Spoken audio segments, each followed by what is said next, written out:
উত্তাল জুলাই। ফেসবুক, ইউটিউবে বিদ্যুৎ বেগে ছড়িয়ে পড়ছিল আন্দোলনকারীদের দুঃসাহসী প্রতিবাদের খবর। ঠিক তখনই ইন্টারনেট বন্ধের সিদ্ধান্ত নেয় সরকার।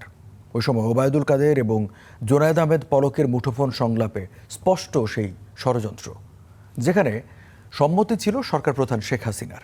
সেই ধারাবাহিকতায় প্রথমে স্লো এবং পরে ধাপে ধাপে বন্ধ করা হয় ইন্টারনেট। রবিবার জুলাই হত্যা মামলার প্রমাণ হিসেবে সেই কল রেকর্ড ট্রাইব্যুনালে উপস্থাপন করবে রাষ্ট্রপক্ষ।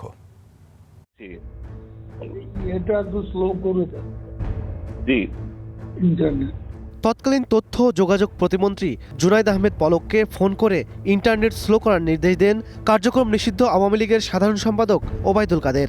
ওবায়দুল কাদেরের নির্দেশনার পর তৎকালীন প্রধানমন্ত্রী শেখ হাসিনার অনুমোদনে স্লো করা হয় ইন্টারনেট। একটু নেত্রীর পারমিশনটা নিয়ে নাও। আচ্ছা, ঠিক আছে। আর ইন্টারনেট বন্ধের ওই সিদ্ধান্তের নেপথ্যে ছিল ফেসবুক সহ সামাজিক যোগাযোগ মাধ্যম, যেখানে প্রতিনিয়ত আওয়ামী লীগ ও এর অঙ্গ সংগঠনের নেতাকর্মী এবং পুলিশের দমনপীড়নের খবর ছড়িয়ে পড়ছিল, যার সমালোচনা শুরু হয় দেশে বিদেশে। কোটা সংস্কারের আন্দোলন ধীরে ধীরে মোড় নেয় সরকার পতনের এক দফার দিকে। আন্দোলন দমাতে মারণাস্ত্রের পাশাপাশি ব্যবহার শুরু হয় হেলিকপ্টার ও ড্রোনের। প্রসিকিউশন বলছে, ইন্টারনেট বন্ধের বিষয়ে জুনায়েদ আহমেদ পলককে সরাসরি ফোন করে নির্দেশ দেন ওবায়দুল কাদের।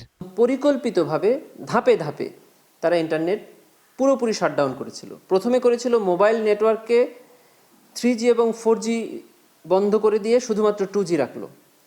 এর পরবর্তী ধাপে ব্রডব্যান্ড বন্ধ করল। তার পরবর্তী একটা ধাপে সারা বাংলাদেশের 59টি বিশ্ববিদ্যালয়ের ক্যাম্পাস এরিয়াতে ইন্টারনেট বন্ধ করলো, যেখানে ছাত্ররা মূলত আন্দোলন করছিল। প্রসিকিউশনের দাবি, ওবায়দুল কাদেরের নির্দেশনার পর তৎকালীন প্রধানমন্ত্রী শেখ হাসিনার অনুমোদন নিয়ে ইন্টারনেট প্রথমে স্লো করে দেওয়া হয়, ধাপে ধাপে করা হয় বন্ধ। ওবায়দুল কাদের ফোন করছেন আইসিটি প্রতিমন্ত্রীকে, ফোন করে বলছেন যে ইন্টারনেটটা স্লো করে দাও। উনি বলছেন প্রাইম মিনিস্টারের অনুমোদন লাগবে। এরপরে আমরা দেখতে পেলাম ইন্টারনেট বন্ধ হয়ে গেল, স্লো হয়ে গেল। তাহলে বোঝা যাচ্ছে যে ওবায়দুল কাদের নির্দেশ দিলেন, শেখ হাসিনা সেই নির্দেশটাকে অনুমোদন করলেন, কার্যকর করলেন জুনায়েদ আহমেদ পলক। ফরেনসিক ল্যাবে কল রেকর্ডটির সত্যতা যাচাইয়ের পর তথ্য প্রমাণ হিসাবে ট্রাইব্যুনালে দাখিল করেছে প্রসিকিউশন।